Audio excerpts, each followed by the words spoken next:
she'd become a recurring character in the all-important gossip columns in the New York Post's Page 6 and New York Magazine's Intelligencer.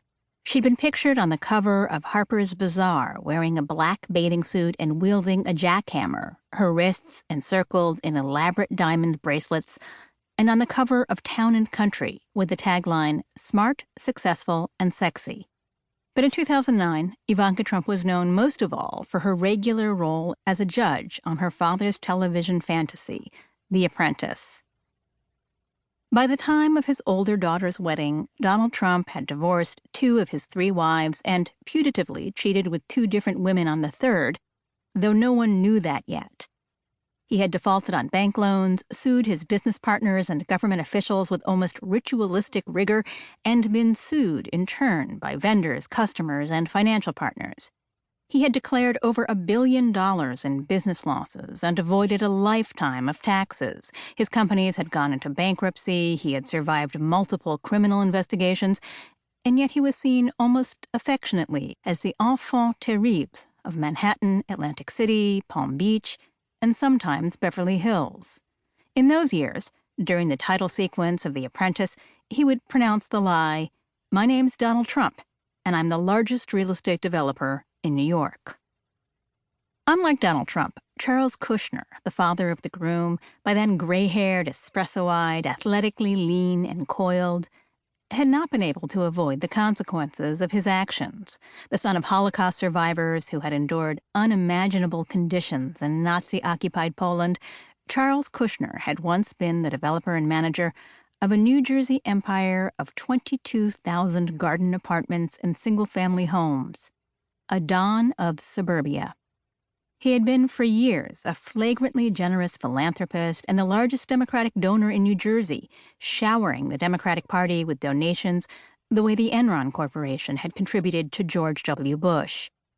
For a while, he was on track to lead the Port Authority of New York and New Jersey, to be the chairman of a bi-state transportation and real estate behemoth that has a larger budget than 1/5 of U.S. states.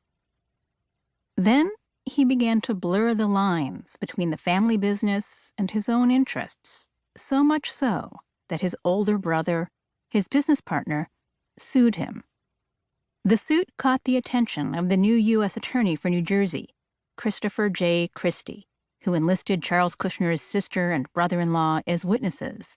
In a rage, Charlie retaliated by hiring a prostitute to entrap his sister's husband, William Shoulder, at a diner in Bridgewater, New Jersey, and then lure him for sex to the Red Bull Inn, just a 20-minute drive down Route 22 from the Trump Golf Course in Bedminster. Charlie Kushner sent the secretly recorded video of the encounter to his sister, who brought it to the U.S. Attorney's Office in Newark, after which Charlie was arrested for witness tampering. He was also ultimately charged with defrauding U.S. taxpayers and violating campaign finance laws, pleaded guilty, and served a year in prison for his crimes. This period in New Jersey is referred to as when Charlie went away. By October 25, 2009, just 3 years after he was released from the federal prison camp in Montgomery, Alabama, Charles Kushner had returned to real estate and moved his office to the 15th floor of the aluminum-clad skyscraper his company now owned at 666 Fifth Avenue.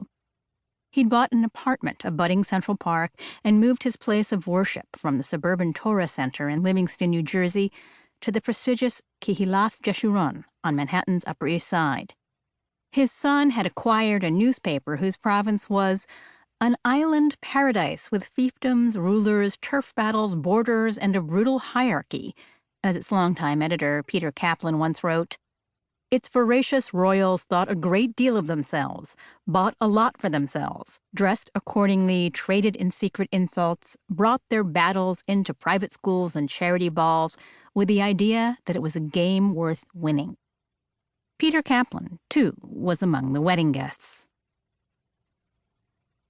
The wedding ceremony was called for 4 in the afternoon, when the late-day sun shone through the clear sides of a tent the size of a gymnasium pitched on the Bedminster grounds. Donald and Melania Trump's then 3-year-old son, Barron, who shares a given name with a former business associate bested by Trump, Barron.